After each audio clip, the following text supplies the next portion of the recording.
host has spent decades studying the Bible in the original languages.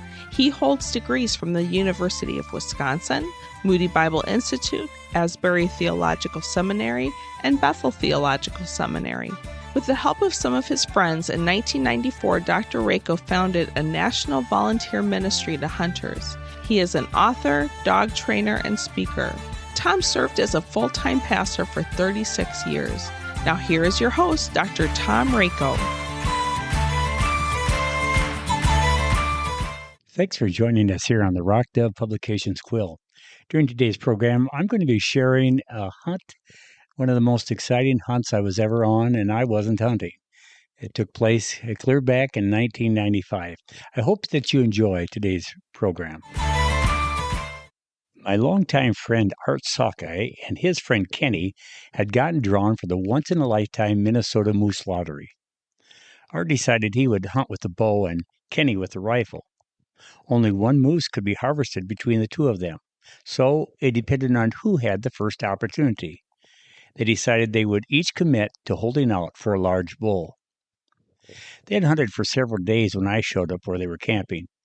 I and Tim, another mutual friend, were there to help.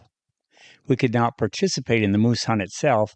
However, once a moose was down, we were there to help get the moose out of the woods. A couple of days prior, Art and Kenny had hunted the area we were headed to. Art, who was hunting with the bow, had passed in a bull which had small paddles for a rack. However, it was a windy day, and although Art and Kenny were only a couple hundred yards apart, they could not hear each other calling.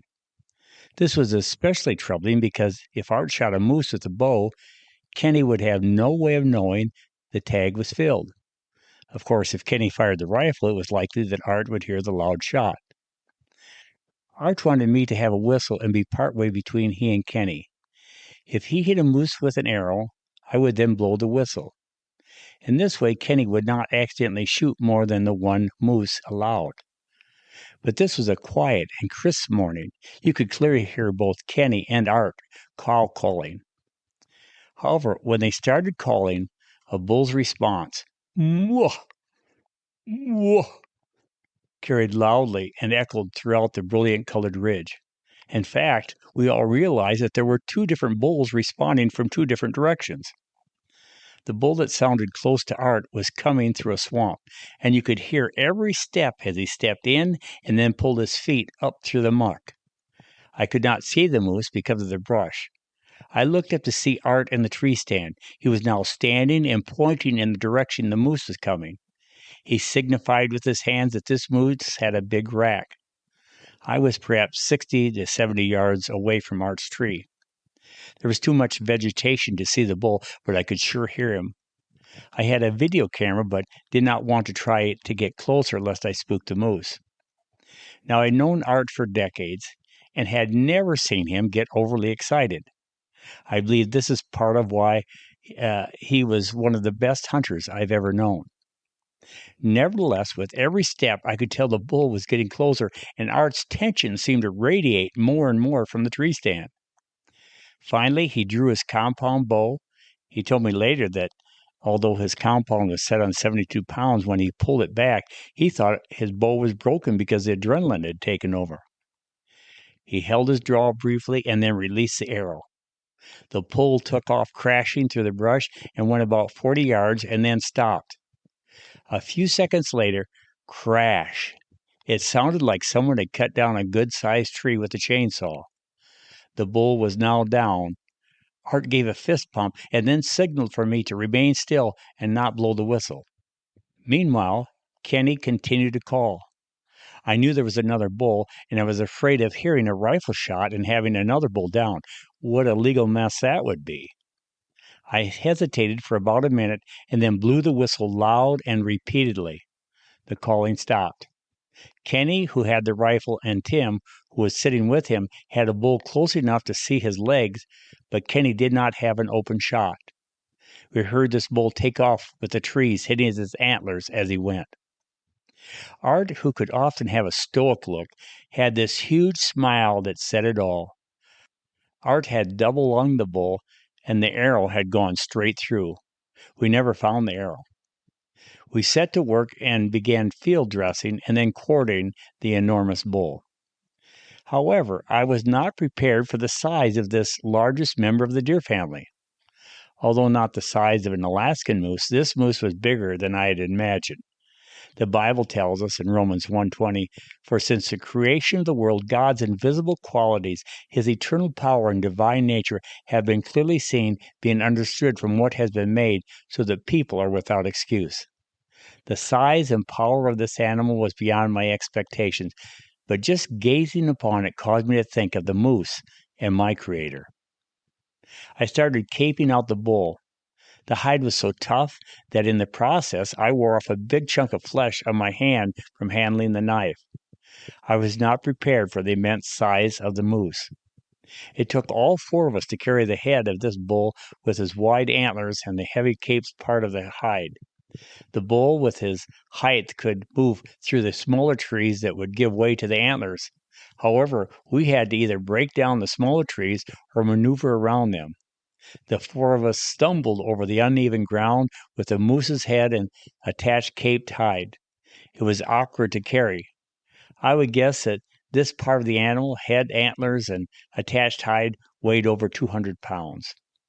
Well, when we come back, I'm going to continue and tell you the rest of the story.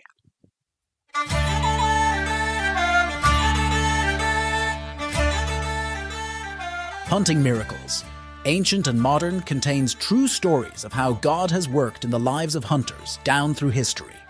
This unique work, edited by Dr. Tom Rakow, contains true stories by 9 different contributors. In Hunting Miracles, readers discover miracles that took place on hunts more than 1,000 years ago. See how God has used deer, ducks, geese, and even wood ticks to reveal his power and presence. Be encouraged by how the prayers of desperate hunters have been answered in amazing ways. To order your copy of Hunting Miracles, go to the Rock Dove Publications website at rockdove.com. Again, to get your copy of Hunting Miracles, be sure and visit rockdove.com.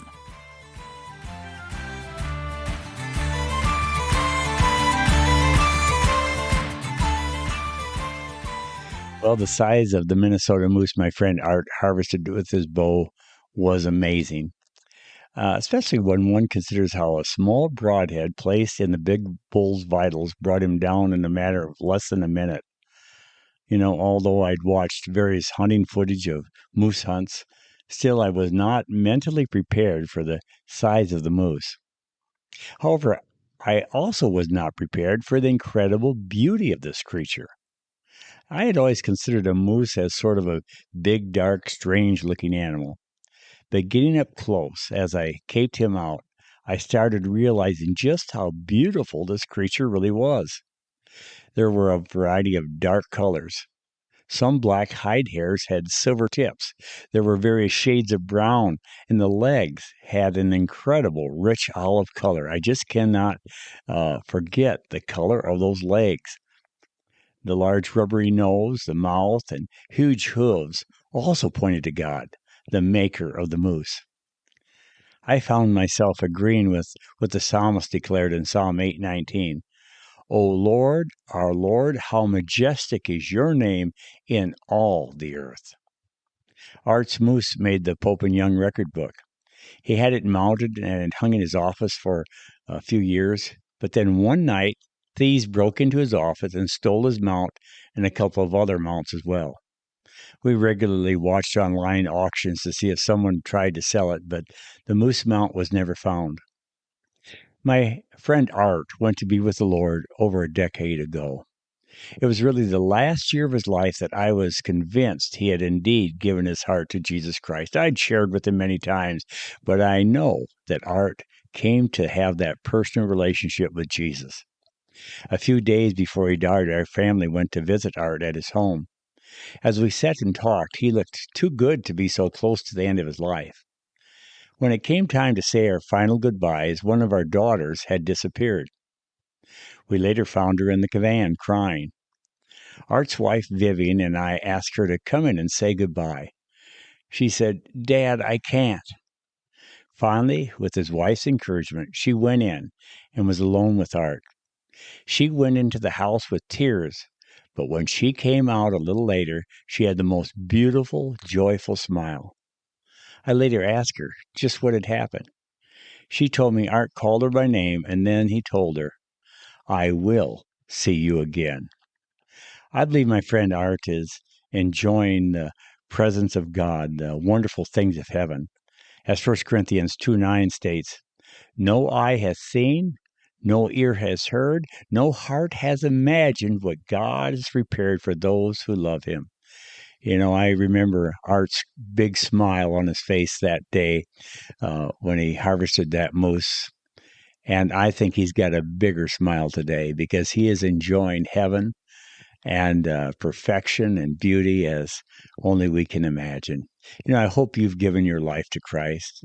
Not just know about him, but actually have entered into a personal relationship with Jesus Christ. I don't want you to miss out on that.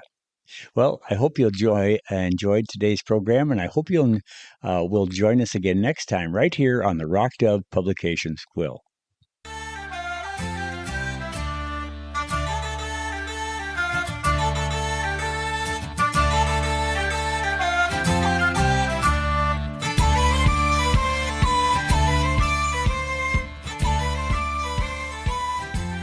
You have been listening to the Rock Dove Publications podcast with your host, Dr. Tom Rakow.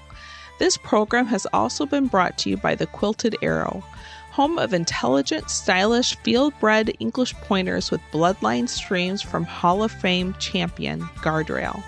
Thank you so much for listening. Now, this is Beth Rakow inviting you to join us again next time on the Rock Dove Publications podcast.